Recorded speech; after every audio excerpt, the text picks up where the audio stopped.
Hey, this is Matt. You might also know me as Ytridm for my musical endeavors, and what you don't know is that I also have thinking endeavors, so you might hear a little bit of that right now. I'll give you a bit of a heart-to-heart talk or a speech. I'm not sure yet. I have notes for what I want to say. So, let's try this format. Let's dive right into it. So basically, I do think that humanity is in a grave danger, and I sincerely believe that. And the reasons are the following. People either willingly or deceitfully are making attempts to seem to unite humanity. It is nothing but a facade. For example, the way people are pitting two social groups against each other, for example, men and women. Men and women are both Homo sapiens. We are both the same species, and our brains are not that different. There are tomboys who are pretty much like men, and there are trans women, trans men. So it's not as simple as people make it out to be. And I don't think that we should hurt each other based on gender. I think we can all agree upon that, but nobody seems to kind of put that into practice. Everyone agrees on something, but nobody does it in practice. That is what made communism fail. Because communism is perfect, but people aren't. And the premise that communism had, that people are perfect, is a pretty overestimation of the human nature. So that is exactly why it failed. It was perfect in theory, but in practice it didn't work. That is why we need pragmatism. Pragmatism is putting things into practice. So, anyways, the follow-up.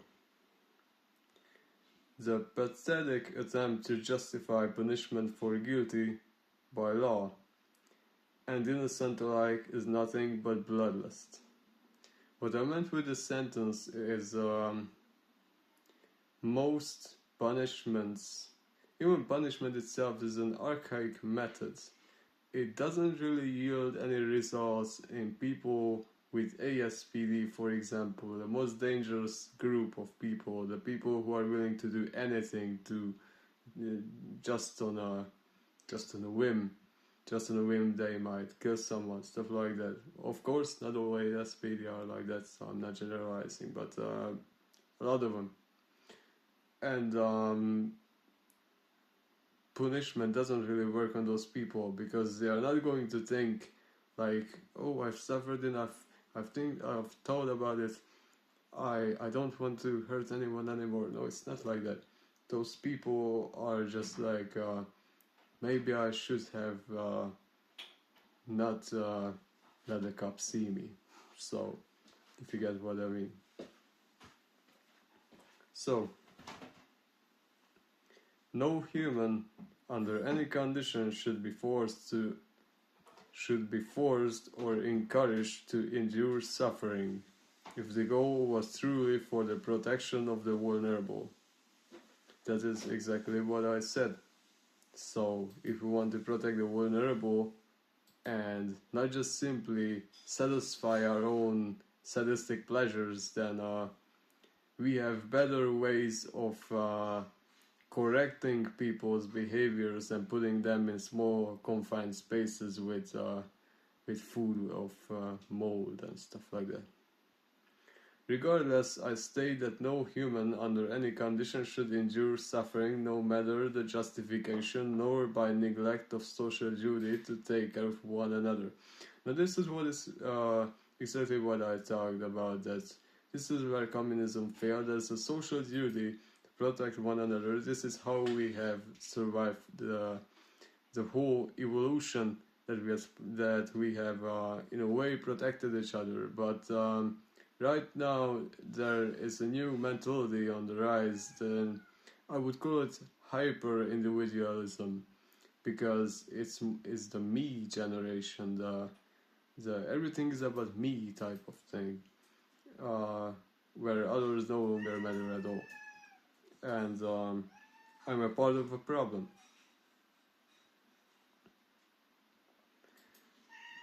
So, shut up. No human should be prejudiced for belonging to a group of people who were or are known to inflict harm upon others or else. Example: narcissists, psychopaths, borderlines, schizophrenics, men, women, black, white, Asian, Christian, Muslim, and many others. So any religion, any mental disorder. The main problem right now is that there is this thing that mental health awareness, but it's more like mental health unawareness, because people are very eager to come up with stuff like, okay, anxiety. Everyone understands it because everyone has felt it, but people don't understand things like borderline or narcissism. Maybe they understand borderline, but they don't understand the other cluster Bs, or they don't fully understand schizophrenics. They might think that a schizophrenic is a murderous idiot who will just come to you and kill you, but most of the times these are gentle people, people like you, people who have been forced to see things that no one has ever seen before, because it's brutal what kind of hallucinations can occur. I myself am a sufferer of psychotic disorder, so that comes with borderline personality disorder, and I do have narcissistic personality disorder as well. So as a cluster B person and with many others, I do know what kind of a hell these people exist in, and trust me, it is a normal person's reaction to something that is not normal. What their brain is projecting to them, what their brain is showing to them, is not reality. So if you find yourself in a dream where everything is so strange, you might act weird. These people act weird because they are basically, their brains are on a very bad drug in a way, so metaphorically, if you know what I mean. For narcissists, it's more like they have an emotional disability. That could be childhood trauma, or it could be genetic.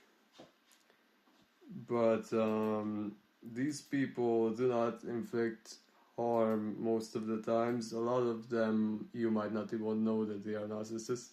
There are those who do, and there are those who didn't and then will, and there are those who did and will transform to better people.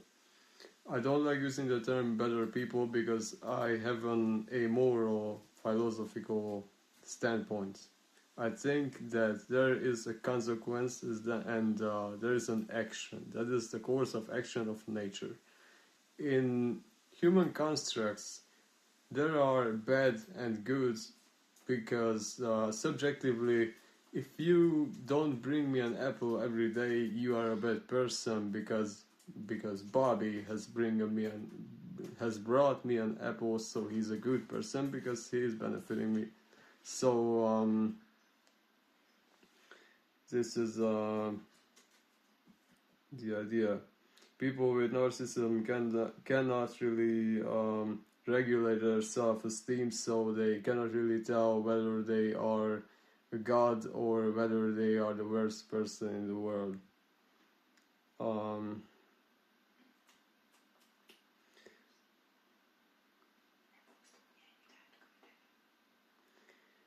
Every single human deserves dignity. I think this should go without a saying.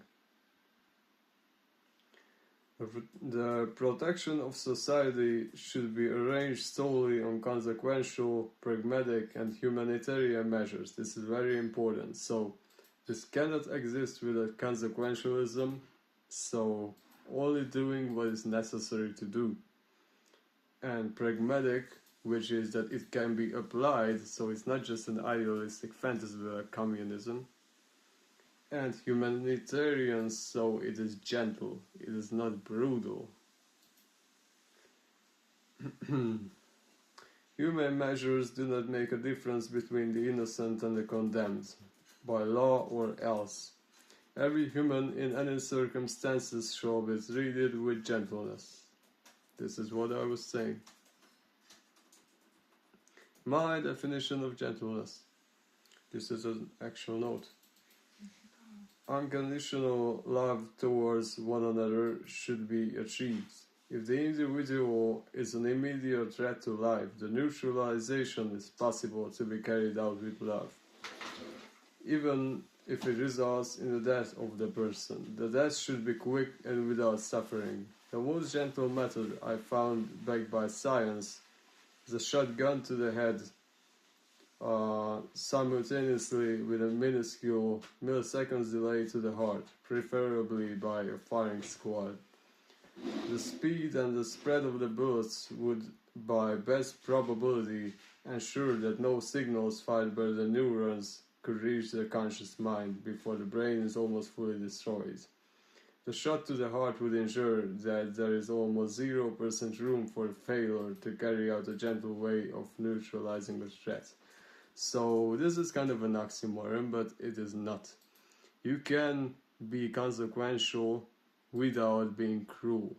You can absolutely kill something that is a danger to others without doing it from bloodlust, from sadism, or from general bad faith, or without any without any unnecessary suffering to the individual. So if you shot them in the head, of course, then they do not even have the time to register that. So this is why I think that that penalty is actually not a bad idea. It's just the way that it's carried out right now is very inhumane. It might seem humane that they are giving injections, but the injections are very painful and they're very long deaths. They don't look bad, but they're bad. So I propose the idea of the firing squad, and the firing squad should be not aiming for the heart, but for the head mostly, for the brain. So, to move on.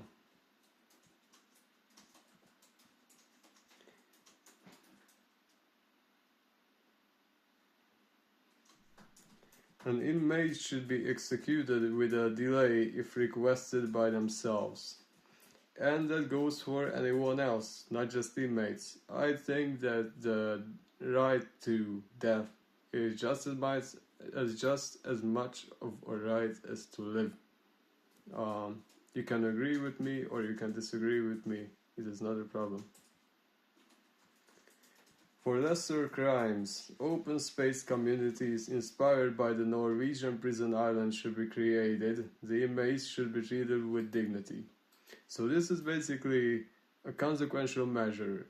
So isolating the threat from the society without anything that is too uncomfortable for the individual, because they do not do this out of evilness. Evil as a notion was just created to dehumanize people, and dehumanization is the most dangerous thing that has ever to humanity, in my opinion.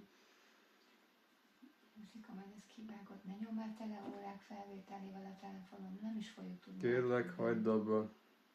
Hívni fog a Dompepát, csak úgy szólok. Mindjárt megveszek.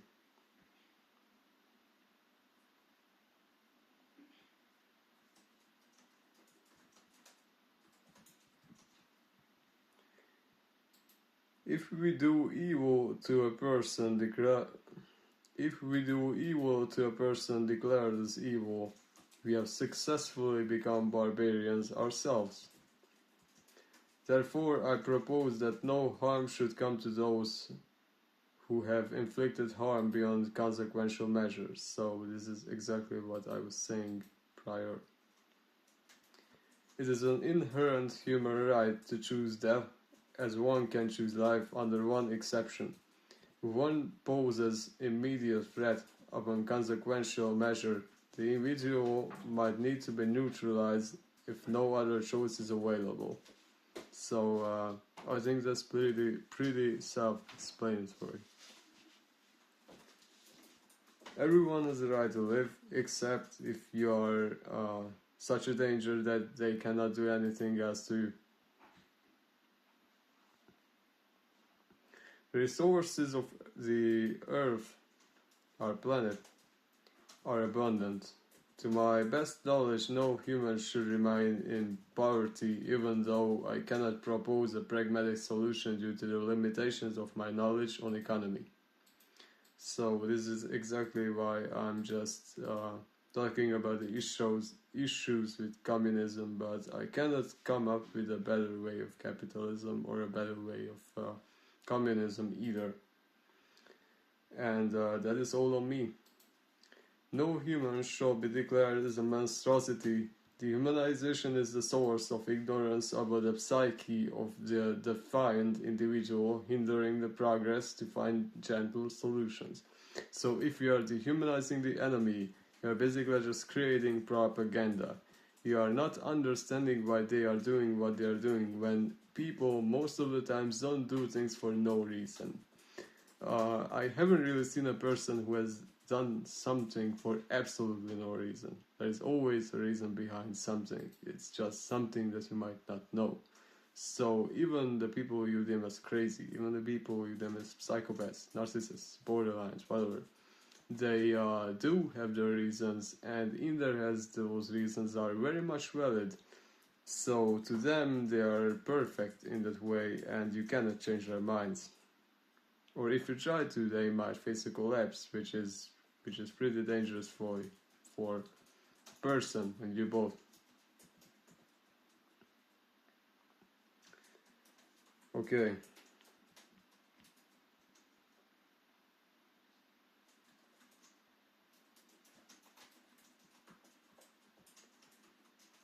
I do not believe a person can be forced to change their nature or behavior by force.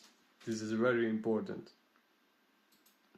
Psychiatry should provide help to people in mania, psychosis, suicidal or homicidal urges, and else, but the treatment should never be carried out without the undeniable consent of the individual, with the exception where communication is no longer possible.